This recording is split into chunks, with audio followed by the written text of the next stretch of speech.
Hey everybody! Before we start today's episode, I would like to remind you that I recently started a gaming review channel. You can find the link to that channel in the description down below. It is labeled Konoha Reviews. On that channel, I review games, both old and new, and you can even request certain reviews by commenting on the videos on there. Please check it out, and if you like what you see, please consider subscribing and supporting me on that channel. Thanks, and enjoy the rest of the episode. After the May Day attack in 2010, many of the American nations were shaken. Chomsky's nation was not the only one that was worried, as neighboring factions feared similar sightings or occurrences from a different ideological group.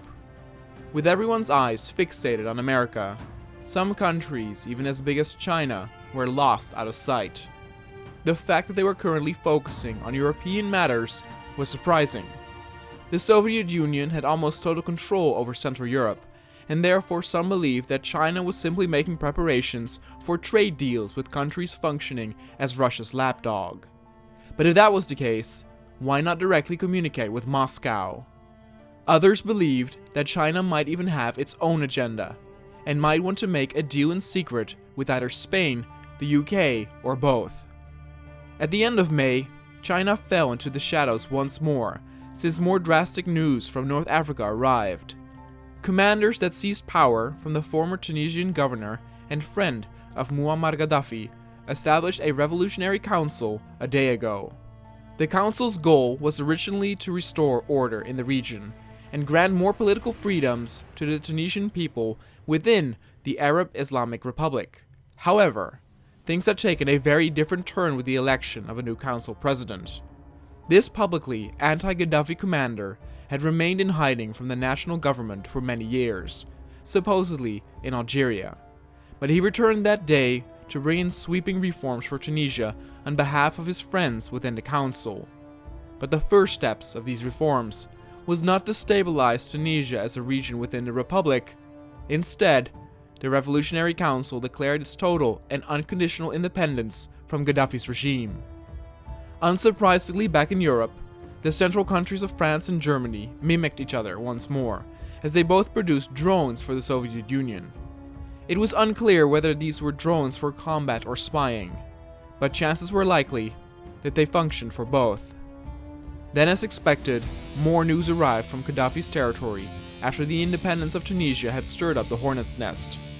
Protests in Baida had escalated to the point of no return, with politicians from the city and nearby regions revoking their support for Colonel Gaddafi's new Libyan administration.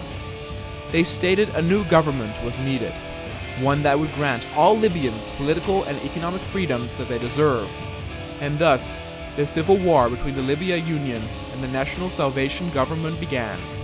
Though the war itself came as no surprise, what was worrying to many was that it would fuel more ideologies to pick up arms and fight for control over Libya. And indeed, the civil war had only been going on for a little over a week, and then news arrived of another faction joining the conflict. Once loyal Khalifa Haftar of the National Revolutionary Army had just declared a new government in the southeast of Libya under the name Free Army of Libya.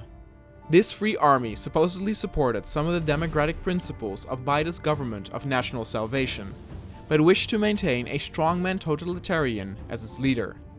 The Free Army seized its opportunity as Gaddafi's forces moved up north. This resulted in Haftar immediately being able to seize a huge amount of territory. But they were no fool allies of the revolutionaries to their north, and the civil war turned out into a three-way fight. Military-wise, the Free Army also had a step up amongst the smaller revolting National Fighting Force. Though Haftar was very capable on the military front and planning, Gaddafi still had the advantage in terms of numbers.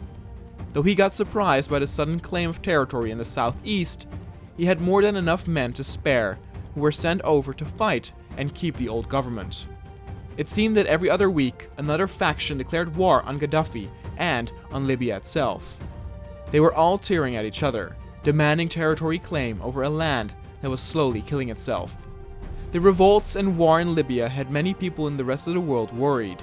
It could be the spark that would fuel similar scenarios in neighboring nations that might fly over to different continents. In the UK though, The news was centered around smaller subjects that brought some positivity in the people's households. The latest addition to London's skyline was a striking modern skyscraper heralded as the world's first building with wind turbines built in. Nicknamed the Razor, the 148-meter-tall Strata Tower was topped with a trio of turbines that would produce enough power to meet 8% of its energy needs. Measuring in at 42 stories tall, the Strata Tower had enough height to eclipse the buildings surrounding it, allowing it to take full advantage of the area's 35-mile-per-hour wind speeds.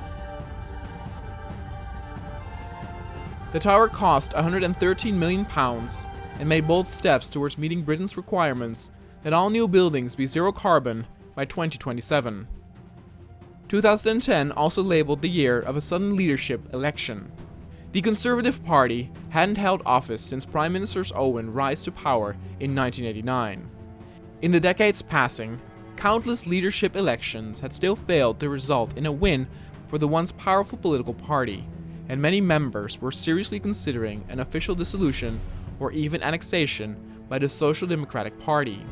For now, however, leader Owen Peterson had responded to overwhelming calls for his resignation by announcing that a leadership election would be held as soon as possible.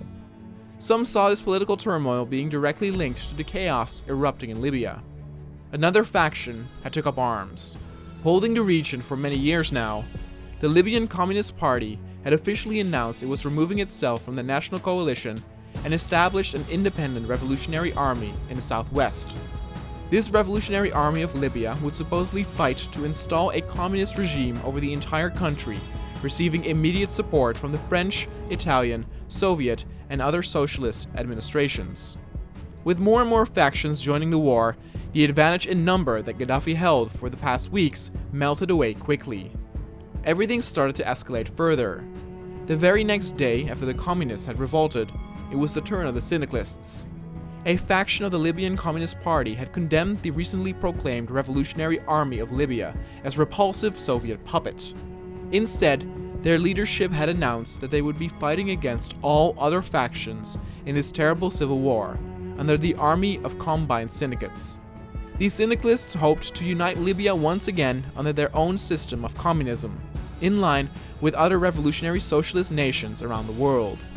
And so in the end, Libya was divided in a conflict involving 6 different factions. This civil war would be known amongst commoners around the entire globe as the War of the Six Armies. For the moment, the conflict stayed within Libya itself. None of the neighboring nations seemed to appear likewise patterns. The realization of how destructive the war in and of itself was probably was a wake-up call to many who wished for a revolutionary of their own. The winner of the War of the Six Armies would inherit a broken and devastated land. All the while this was happening, Chomsky declared war on any form of rebellion in his beloved America's People's Commonwealth. Having suffered a devastating blow in morale due to the May Day attack, he wanted his government to assure him that something like that terrible day would not happen again. The American Republic to the south kept surprisingly quiet while all of this played out. With so many focus set on the War of the Six Armies, many politicians realized that they had free rein to strengthen their own grip or place without too many people noticing. Zhuganov strengthened the Bias Politburo. In a very short time, he strengthened and secured the position as leader of Soviet Union to the point where he naturally replaced the image of his predecessor in a matter of weeks. By doing this, his political power and military organization would grow. But there was a handful of citizens who realized what Zhuganov was doing as he manipulated the playing field, and by some, words of protest fell upon their lips. Another leader who showed similar displays was, unsurprisingly, Angela Davis. She was in the midst of centralizing the state. By doing this, overall supply consumption would be monitored. Her own political government would be set in stone even more, and lastly, the quality of its West Coast army would flourish. Few people were wondering how she would clench her fists around the nation even more. Though the War of the Six Armies in Libya was often displayed on TV in terms of numbers or military victories or losses, the human side of the war also crept very close to the inhabitants of Europe. Hundreds of Libyan and Tunisian refugees had arrived in Sicily during the past week. with an unprecedented amount of boats crossing the treacherous waters for safer lands. Some within Italy's government had condemned President Napolitano for allowing these terrorists in Italy, but most of cabinet and Congress agreed that he should be helping those who had escaped such a violent and manipulative military regime. Sicilian residents seem to have met refugees with open arms, letting them into their homes and apparently getting them to work straight away on farms and collectives. For now, the situation was calm.